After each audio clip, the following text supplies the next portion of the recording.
Hey guys, Jeremy here. Today we've got a 2018 CRF450rx. This is a pretty new purchase for me. We're going to be installing some radiator protection. I race hare scrambles and hate to say I go down a lot, but it does happen, and when it does, you don't want to end up with a damaged radiator. Could end your day.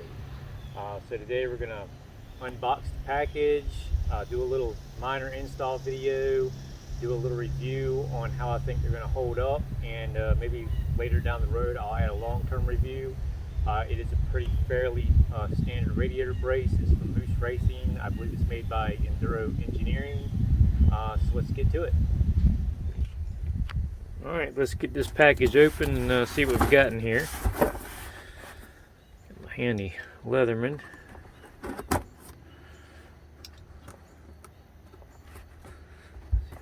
Started.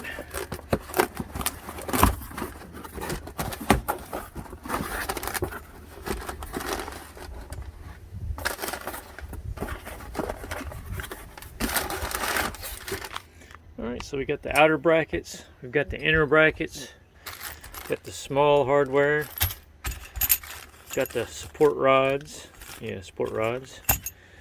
and directions. So we'll check this stuff out.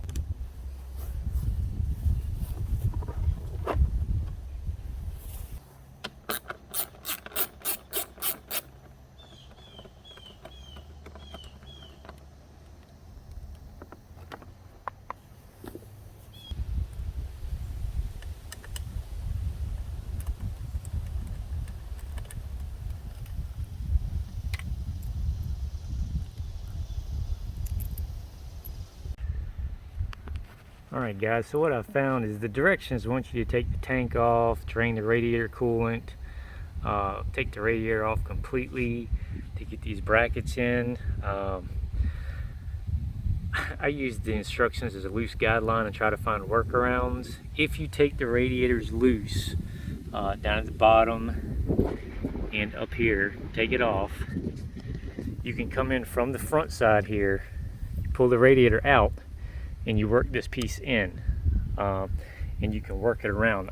I don't know if the other side's going to work like that, but this side has so far, so I don't have any reason to believe the other side won't. You want to make sure there is a foam rubber piece right there, and that has to go through the bracket. So you got to push that into place. Really nothing too intricate there, but a lot faster than draining all your coolant and taking the tank off so far.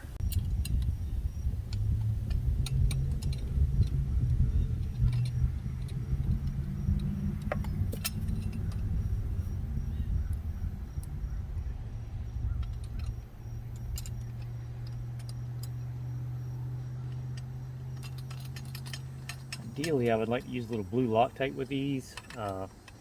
Couldn't find any in my garage. I had red Loctite. I definitely want to use red on it.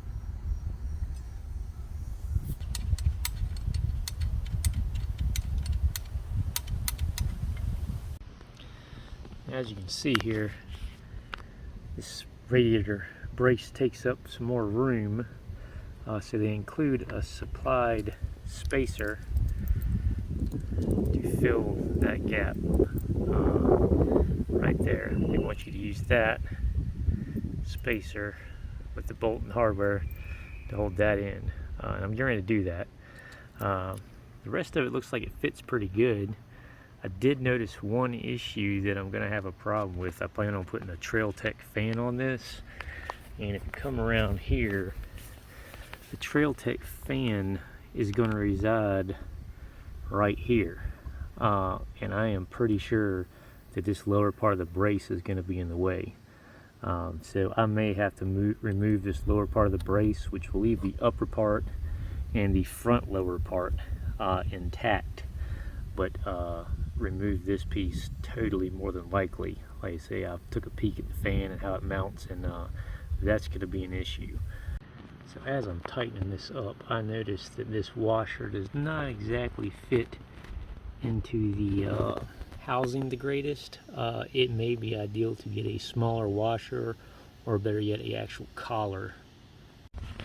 Something they don't really address in the kit or mention is the factory clutch cable, they tell you to route around behind this like this, which is fine. However, right here are your little brackets that hold it to the radiator, and if you leave those on, it really puts that at a horrible angle. So I've disconnected those, and I am going to take a zip tie and just secure it a little bit there, just enough to keep it from moving around too much, because that's really all you need. This side may be a bit more intricate, trying to install the brace without removing the tank. Alright, so I may have been wrong. This side may be easier to install than the other side was. This is that space where that foam piece needs to go. And what I'm going to do is I'm going to pull the radiator out and slide this in and hook it from behind. That's what I did on the other side. The other side radiator is a little longer, and it was actually a little tighter than this one. This one's got a bit more play to it. So I think this will be easier to get in here. I'll know in just a minute though.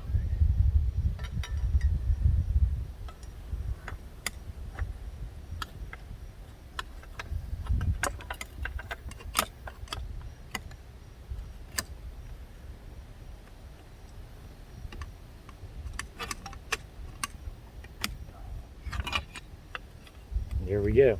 So this side went in a lot easier than the other side. Luckily that is a little loose. And I've got to fit this foam piece back into that square like that. And then it'll just sit up there like this. So that actually went a lot easier than I expected. Alright, so once that's in, what you're going to do is you're going to tie this side here to this, like this.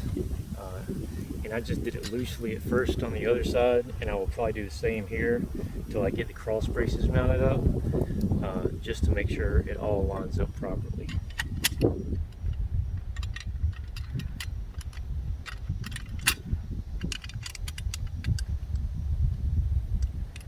Alright, got them started, so that's good. Okay, so they say this flat one, straight one goes on the bottom like this, and then this one goes on the top. And I believe they said it went wrong way. Went like this with the bump to the inside. With the radiator loose, it's not too bad. I just put it on there and either just thread the rod onto the screw rather than trying to tighten the screw.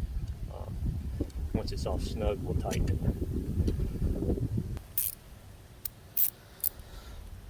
4mm Allen. I find the socket easy to work with because you can fit this up in here. The other side was really tight, but I was able to get the top one. This side is actually giving me a little bit more leeway. Snug them up. Don't want to strip them out. These are aluminum rods. Again, to hold the radiator on, we got this spacer here and this longer bolt. And this spacer is a lot shorter than the standard spacer it uses, which is this one. You can see quite a bit of difference, but that's to take up the difference in the spacer plate or the brace itself.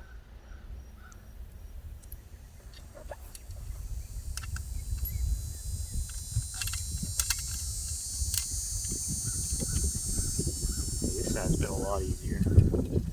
I was actually expecting this side to be harder. I really think my left radiator was bent previously. Everything was a little more twisted and the plate didn't line up exactly, so I'm thinking it was bent. I was able to still get it together and it would still do its job. It was just a bit more of a pain.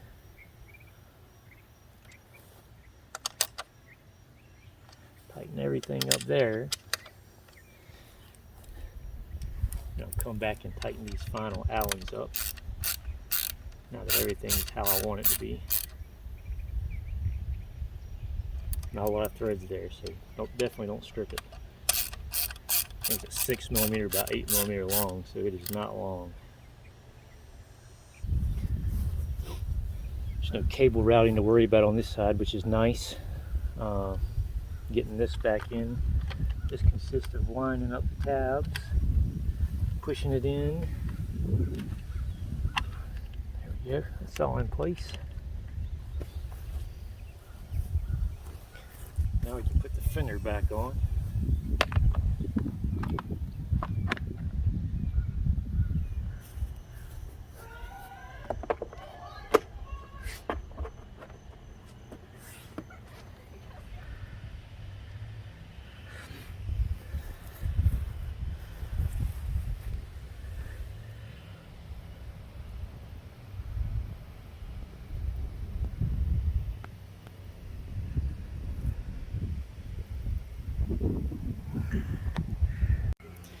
These are the tools I used. I got a 10mm socket, 8mm socket, 4mm Allen. I did use a 4mm Allen socket.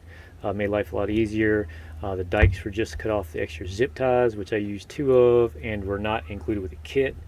Hardware that should be left over are your 4 radiator mounting bolts and spacers, and the 2 very lower shroud bolt spacers. Alright, so that took about an hour overall. Probably wouldn't have taken that long, but I was trying to set up the film and make stuff clear for you guys. Probably could have done it about 30 minutes or less. I was able to eliminate removing the gas tank. No need to drain the coolant. As you can see, I was able to take out a lot of steps. It just made life a lot easier. Alright guys, so I finished installing the radiator brace from Moose Racing. I'm 100% sure it's made by Enduro Engineering. It's a well thought out product. There are a couple glitches, a couple things that I might change. The clutch cable routing is a little tight. I didn't address that. A couple of the washers that go here mainly could have used collars instead. I did notice there's a bit of a gap on top. If they had mentioned, I could have trimmed off some of the plastic mount and it would be flush. I'm gonna go back and do that. Overall though, it's a very solid brace. I can tell you can grab it and it's not moving anywhere. Obviously I need to go out and test it. I'm not intentionally trying to put it on the ground, but inevitably it happens anyways. If anything comes up, I will let you guys know in the future, either in the comments or a supplement video. This doesn't really warrant a test ride video portion of this. It is a radiator brace and nothing more. As I mentioned, I am going to have an issue with my Trail Tech fan install. So if you're considering both a radiator brace and a Trail Tech fan install, you might want to watch my future video on that and see if that's something you want to do. Other than that, I'm pleasantly happy with my purchase. I think these run about $94.95 current retail. I did purchase it. Disclosure, I work at a Honda dealership, so I did get a discount on a lot of parts. But overall, I'm happy, and hope you guys enjoyed the video. Hope it helped.